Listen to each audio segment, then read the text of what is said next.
வணக்கம். இன்றைய மாவட்ட செய்திகள்.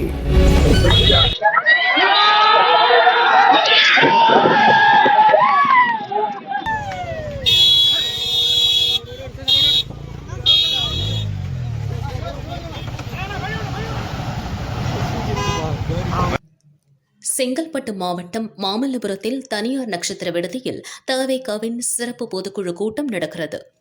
இதில் தவேக தலைவர் விஜய் சிறப்புரையாற்றினார். கூட்டத்திற்கு விஜய் நீலாங்கரை வீட்டில் இருந்து காரில் புறப்பட்டார். அவருக்கு பின்னால் அவரது பாதுகாப்பு பவுன்சர்களும் வந்தனர். விஜய் வருகையை தனியார் தொலைக்காட்சியினர் படமெடுத்தனர். மாமல்லபுரம் நட்சத்திர விடுதி 3வது கேட் வழியாக தவேக தலைவர் விஜய் வரும்பொழுது அவருக்கு பின்னால் வந்த பாதுகாவலரின் கார் தனியார் தொலைக்காட்சியினர் காரின் மீது மோதி விபத்து ஏற்பட்டது. இதில் இரு தரப்பினருக்கும் வாக்குவாதம் ஏற்பட்டது. இதனால் நட்சத்திர விடுதியில் செய்தியாளர்கள் மத்தியில் பெரும் பரபரப்பு ஏற்பட்டது. பாதுகாவலரை வெளியே வரச் சொல்லி செய்தியாளர்கள் போராட்ட களத்தில் ஈடுபட்டனர். தவேக நிர்வாகிகள் வாக்குவாதத்தில் ஈடுபட்டனர். இதனால் அந்த பகுதி முழுவதும் பரபரப்பானது. செங்கல்பட்டு மாவட்டம் மாமல்லபுரத்தில் தனியார் நட்சத்திர விடுதியில் தவேகாவின் சிறப்பு பொதுக்குழு கூட்டம் தொடங்கியது. தவேக தலைவர் விஜய் சிறப்புரையாற்றுகிறார். கூட்டத்திற்கு பல்வேறு மாவட்டங்களில் இருந்து நிர்வாகிகள் காலை முதலே வந்து கொண்டிருக்கின்றனர். இந்நிலையில் கூட்டம் தொடங்கியதால் நேரம் கடந்து வந்த நிர்வாகிகள் உள்ளே அனுமதிக்கப்படவில்லை. அதில் விழுப்புரம் மாவட்ட நிர்வாகிகளை உள்ளே அனுமதிக்காததால் ரோட்டில் அமர்ந்து தர்ணாவில் ஈடுபட்டனர். நிர்வாகிகளை அனுப்பாததால் சலசலப்பு ஏற்பட்டது. முறையான அனுமதி பாஸ் இல்லாததால் அனுமதி மறுக்கப்பட்டுள்ளதாக கூறப்படுகிறது. எங்களை செயற்குழு பொதுக்கூட்டத்திற்கு அனுமதிக்க வேண்டும் என வலியுறுத்தி கோஷமிட்டனர். சம்பந்தப்பட்ட நிர்வாகிகளுடன் பாதுகாவலர்கள் வாக்குவாதத்தில் ஈடுபட்டதால் 1 மணி நேரத்திற்கு மேலாக பெரும் பரபரப்பாக உள்ளது.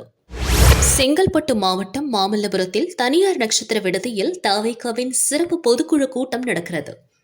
இதில் அக்கட்சியின் தலைவர் விஜய் சிறப்புரையாற்றினார். விஜய் வருகையையொட்டி மாமல்லபுரம், பூஞ்சேரி உள்ளிட்ட பகுதிகளில் கிழக்கு காலைக்கடை ரோட்டில் தவேக சார்பில் ராட்சச பேனர்கள் வைக்கப்பட்டது. பேனர்கள் வைக்க போலீசார் அனுமதிக்கவில்லை. இதனால் அனைத்து பேனர்களும் ஆங்காங்கே ரோட்டில் வைக்கப்பட்டுள்ளன. தவேகவினர் பேனர்கள் வைக்க முயன்றபோது போலீசார் தடுத்ததால் பரபரப்பு ஏற்பட்டது. இதுகுறித்து போலீசார் கூறுகையில், தவேக சார்பில் பல்வேறு மாவட்டங்களில் இருந்து 2000க்கும் மேற்பட்டோர் கலந்து கொண்டுள்ளனர். போக்குவரத்து நெரிசல் அதிகரித்து வரும் சூழலில் பேனர்கள் வைக்க அனுமதி மறுக்கப்பட்டது. மீறி கட்சி நிர்வாகிகள் பேனர்கள் வைக்க முற்பட்டதால் அதனை தடுத்து நிறுத்தியதாக தெரிவித்தனர். திருப்பூர் மாவட்டம் உடுமலை ஒழுங்குமுறை விற்பனை கூட வளாகத்தில் வேளாண் துறை சார்பில் வேளாண் கருத்தரங்கம் நடந்தது. வட்டார வேளாண் உதவி இயக்குநர் தேவி வரவேற்றார். கால்நடை மருத்துவர் ராஜசெல்லப்பன் பேசியதாவது, இப்பகுதியில் வளர்க்கப்படும் கால்நடைகளில் கோமாரி, அம்மை மற்றும் உன்னிக்காய்ச்சல் அதிக பாதிப்புகளை ஏற்படுத்துகின்றன. இதில் கோமாரி மற்றும் அம்மை நோயை தடுக்க அரசால் இலவசமாக தடுப்பூசி போடப்படுகிறது.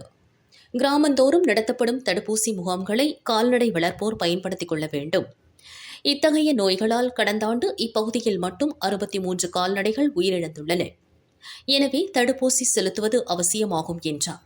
வேளாண் இணை இயக்குநர் சுந்தரவடிவேல் இயற்கை வேளாண்மை முறைகள் குறித்து விளக்கமளித்தார். பொங்கலூர் வேளாண் அறிவியல் நிலைய பேராசிரியர் துக்கையன், ஆராய்ச்சி நிலைய பேராசிரியர் தவப்பிரகாஷ், முன்னாள் வட்டார வேளாண் இயக்குநர் மகாலிங்கம் உள்ளிட்டோர் பேசினர். உடுமலை மற்றும் சுற்றுப்பகுதி விவசாயிகள் பங்கேற்றனர்.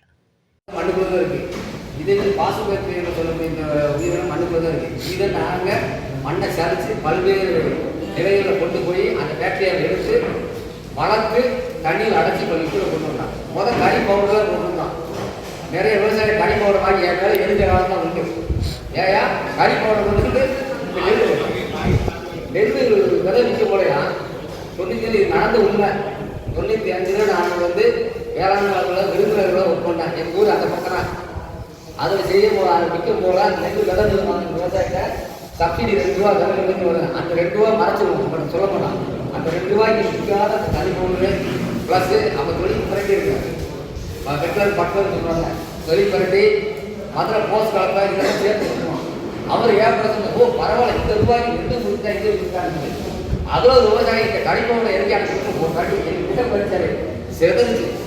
அப்புறம் சொன்ன ஐயா அதுக்குள்ள இருக்கிறது மாதிரி மீன் போனார். இதை நீங்கள் எங்களோட கலந்து போனீங்கன்னா அந்த நாற்று நல்லா வரும், பச்சையாக வரும். யூரியா போட்ட பச்சை 10 நாள் மாதிரி இது பிடிக்கிற பச்சை வந்து அது லைஃபுல்லாக ஒரு 40-50 நாள் எடுத்துக்கணும். அப்படிலாம் அவர் எஜிகேட் பண்ணி இது பண்ணி ஒன்று நீங்கள் போடாட்டாலும் பரவாயில்ல, குப்பைகளில் வந்து இந்த பேக்கெட் படத்தை வச்சு போட்டுருங்க. ஏன்னா அதுக்குள்ள இருக்குது உயிர். அதுக்கு இந்த இதுக்கு வந்து இதுக்கான உணவு வந்து கிட்டத்தட்ட இல்லை 1 வருஷம் வரைக்கும் இதில் அடைச்சிட்டாங்க. லிக்விட் அவங்க முதல் பாக்கெட்டில் இருக்கும்போது 6 மாதம் 6 மாதத்துக்கு அந்த உணவு என்ன கொண்டு சட்டை கொண்டு இறந்துடும். அதனால குப்பை குழுக்கு போடுங்கய்யா அப்படின்னு. அதுமாரி இன்னும் உங்கள் வீட்டுக்கு தோட்டம் கிச்சன் கடை சொல்லுவாங்க, வீட்டில் பக்கத்தில் தோட்டமாக அளவு தொட்டியில் ரோஸ் இந்த மாதிரி வச்சுட்டிங்கன்னா அதில் குப்பையில் கலந்து போட்டுக்கையா அப்போ பாருங்க அப்படின்னு சொல்லி ரிஜெக்ட் பண்ண காலமாக வந்துங்க. இன்றைக்கி கேட்டு வாங்கக்கூடிய காலமாக வந்து சந்தோஷம். ஸோ இந்த இது அந்த மண் வளர்க்குறோம், அந்த மண்ணுக்குள்ளே இத்தனை இதெல்லாம் உயிரினம் இருந்தால் தான் மண் வந்து உயிராக இருக்குன்னு அர்த்தம். இப்போ நாம் அதனால என்ன நடந்துச்சு, மத்திய சார் நான் சொன்ன மாதிரி சிக்கிம் மாநிலத்தில் வந்து ஒரு 5 ஆண்டுக்கு முன்னாடியே ஃபஸ்ட்டு வந்து மகசூல் குறைக்க செய்யும். அதுக்கப்புறம் ஆட்டோமேட்டிக்காக கணக்கில் கூடியிருக்கும். அப்புறம் நிலச்சல் குறையாது. சிக்கிம் மாநிலம் இப்போ இந்தியாவில் வந்து கட்டிடங்கள் அடைஞ்சிச்சு. ஏப்பா அப்படி யார் சேலம் மேற்கு எம்எல்ஏ அருள் பாமக கட்சியை சேர்ந்த இவர் ராமதாஸின் ஆதரவாளர். ஆத்தூர் வடுகத்தம்பட்டி பகுதியில் பாமக நிர்வாகியின் இல்ல விழாவிற்கு அருள் சென்றார். அப்போது அவரது காரை அன்புமணி ஆதரவாளர்கள் வழிமறித்தனர்.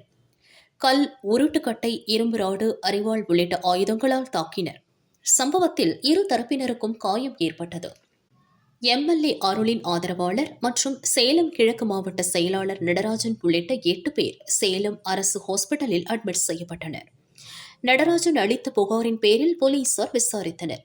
இதில் அன்புமணி ஆதரவாளர்களான சேலம் கிழக்கு மாவட்ட செயலாளர் ஜெயபிரகாஷ், வன்னியர் சங்க மாவட்ட செயலாளர் சங்கர், ஒன்றிய செயலாளர்கள் தினேஷ், சடையப்பன், செந்தில்குமார் உட்பட 20 பேர் மீது 5 பிரிவுகளின் கீழ் வழக்கு பதிவு செய்யப்பட்டுள்ளது.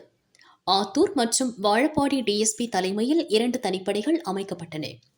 முதல் கட்டமாக அன்புமணி ஆதரவாளர்கள் 7 பேரை ஏத்தாப்பூர் போலீசார் கைது செய்தனர். மாவட்ட செயலாளர் ஜெயபிரகாஷ் உள்ளிட்ட பலர் தலைமறைவாகியுள்ளனர். போலீசார் அவர்களை தேடி வருகின்றனர்.